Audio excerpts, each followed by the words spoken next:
युवा बेरोजगार साथियों, आप लगातार कुछ चीजें देख रहे होंगे। ओमार सीट प्रकरण सामने आया, गोपाल केसावत गिरफ्तार हुआ, एसआई भर्ती परीक्षा के परिणाम में मॉक वीडियो वायरल हुआ, उनका विवाद उत्पन्न हो रहा है और हम भी मानते हैं फर्जी लोग बाहर होना चाहिए।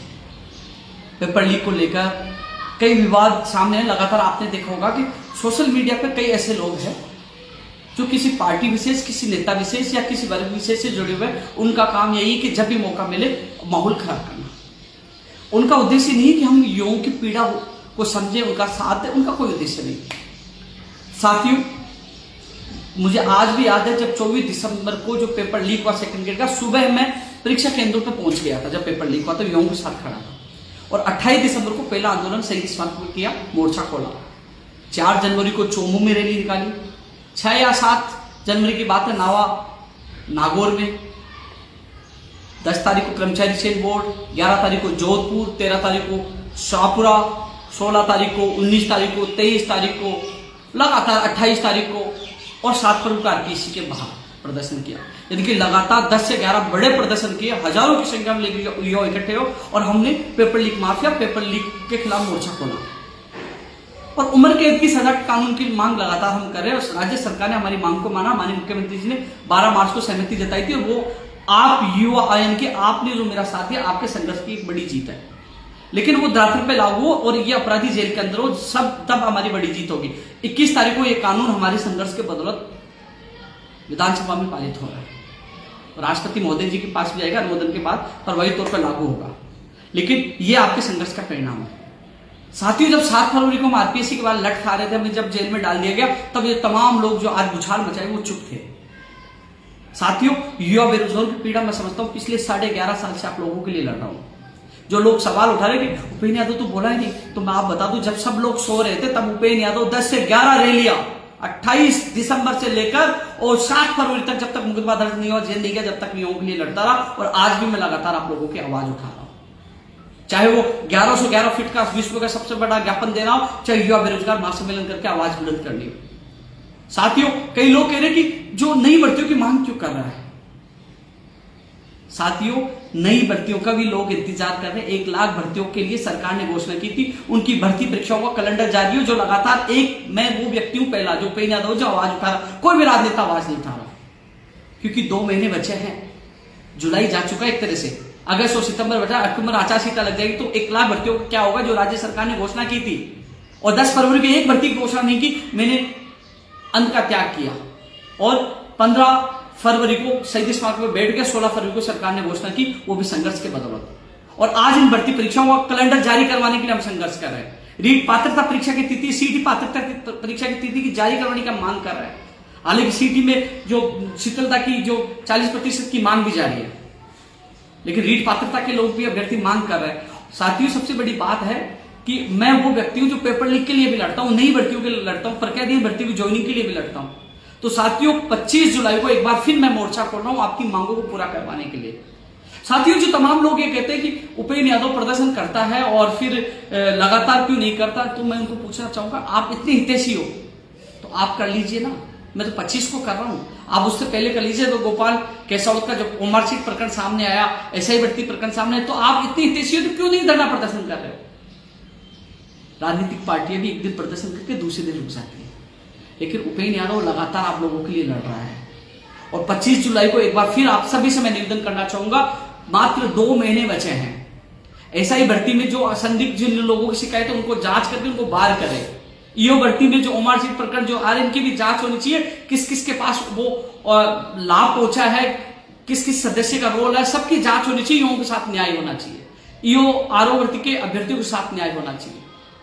तो साथियों, 25 जुलाई को सुबह 10 बजे हम लोग शहीद स्मारक पर इकट्ठे हो रहे हैं। ये जो ओमार सीट प्रकरण की पूरी जांच हो, गोपाल केसावत के कनेक्शन किस किस नेता से थे, किस किस आरपीएस सदस्य थे, उसकी पूरी जांच होनी चाहिए। युवाओं को न्याय मिलना चाहिए, चाहे सीबीआई से जांच करवाए, चाहे किसी भी संस्था से जांच कराए, युवाओं को न्याय मिलना चाहिए। क्योंकि सवाल उठा जो ओमार सीट जो वायरल हो रही है, उसका सच सबके सामने आना चाहिए।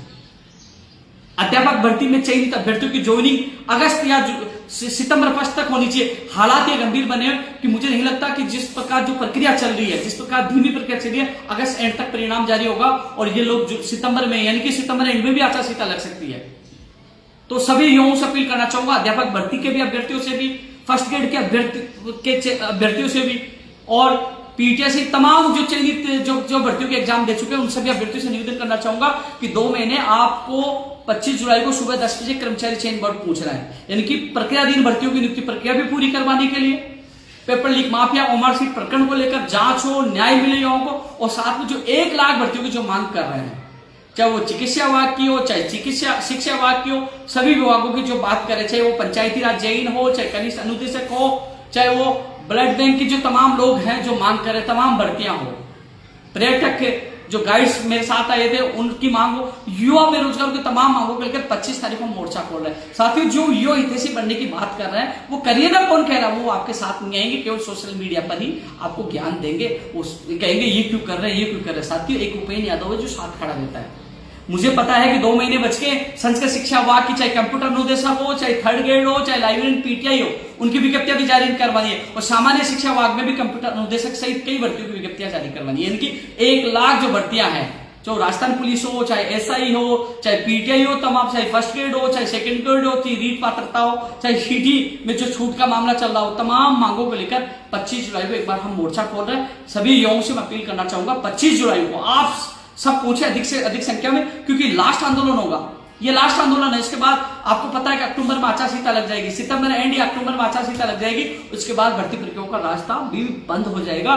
इसलिए जो तमाम अभ्यर्थी चाहते हैं कि मेरी 1 लाख भर्तियों में मेरी भर्ती है, मेरी भर्ती की विज्ञप्ति जारी हो, तो 1 लाख भर्तियों के लिए निकलिए घर से। जो लोग चाहते हैं मेरी भर्ती जो मेरी चल रही है उसकी नियुक्ति आचार संहिता से पहले हो, अगस्त सितंबर में, वो भी निकलिए। और जो लोग चाहते हैं कि गोपाल केशव जिन्होंने जो ओमार सीट प्रकरण की जांच हो, ईओ आरओ और एसआई भर्ती का व्यक्तियों के साथ न्याय हो, जो चाहते हैं paper leak mafia, OMR sheet ठगी करने वाले सबके खिलाफ कार्रवाई हो, वो जेल के अंदर हो, और ये कानून जल्द से जल्द प्रभावी तौर पर लागू हो। तो हम सबको मिलकर हम लोग पूरा प्रयास कर रहे हैं 25 जुलाई को। तो आप सबसे मैं निवेदन करना चाहूंगा कि जो सोशल मीडिया पे जो आवाज उठाने वाले युवा हितैषी नहीं है, वो हितैषी तो मैं देखूंगा ना, आइए ना 25 जुलाई को साथ देने। वो केवल चुनावी समय वो अपने आका की, अपने या नेता की निर्देश, तो केवल ट्वीट और कमेंट करके माहौल बिगाड़ने का काम कर रहे हैं। कई युवा बेरोजगार है जिनके मुगिद में दर्ज है, वो मुगिद में वापस होंगे।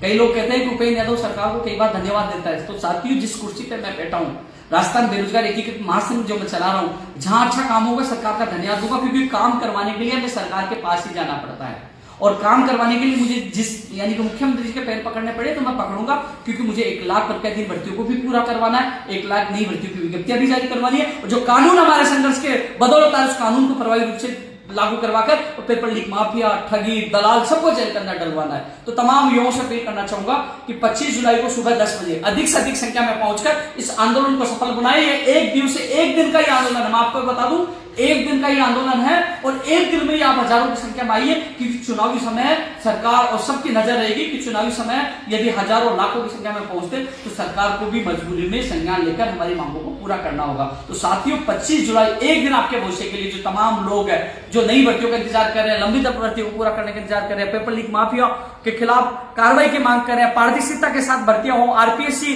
के कमीशन का भंग हो, यूपीएससी की तर्ज पर कर्मचारी चयन बोर्ड और आरपीएससी के सदस्य अध्यक्षों की नियुक्ति हो। कर्मचारी चयन बोर्ड का अध्यक्ष महोदय जी कभी भी जा सकते हैं। सुनने में आया कि इस जुलाई में, इसी महीने में कभी भी वो जा सकते हैं। तो नया अध्यक्ष आएगा, तो ऐसे में थर्ड ग्रेड का जो लेवल फर्स्ट और सेकंड का परिणाम भी कैसे जारी होगा जब अध्यक्ष नहीं रहेंगे, नए अध्यक्ष में समय लग जाए। तो साथियों, हमें चाहे कर्मचारी चयन बोर्ड, चाहे आरपीएससी के सदस्य अध्यक्षों की नियुक्ति करवानी हो, जो भी यूपीएससी की तरफ पर ईमानदार, कर्मठ और सही व्यक्ति की नियुक्ति हो, जिससे भर्ती परीक्षाएं पारदर्शिता के साथ हो। तो साथियों, 25 जुलाई को आप सब लोग अधिक से अधिक संख्या में पहुंचे, क्योंकि साथियों मैं खुद बीमार हूं, एक्सरा हुआ है और सीटी स्कैन हुआ, शाम तक मेरी रिपोर्ट आएगी, लेकिन फिर भी मैं बीमार होते हुए भी आप लोगों के लिए लड़ने के लिए 25 जुलाई को हम लोग सब मिलकर वहां लड़ेंगे। आप सब लोग अधिक से अधिक संख्या में पूछिए। ये लड़ाई हम आप लोगों की, आपके माँ बाप के सपनों की, एक गरीब युवा बेरोजगार की लड़ाई है, किसी राजनेता, किसी राजनीतिक पार्टी की लड़ाई नहीं है। उपेन्द्र यादव पहले भी साथ था, आज भी साथ है, हमेशा साथ रहेगा। 25 जुलाई को सुबह 10 बजे अधिक से अधिक संख्या में सही विस्तार जयपुर पहुंचे। धन्यवाद।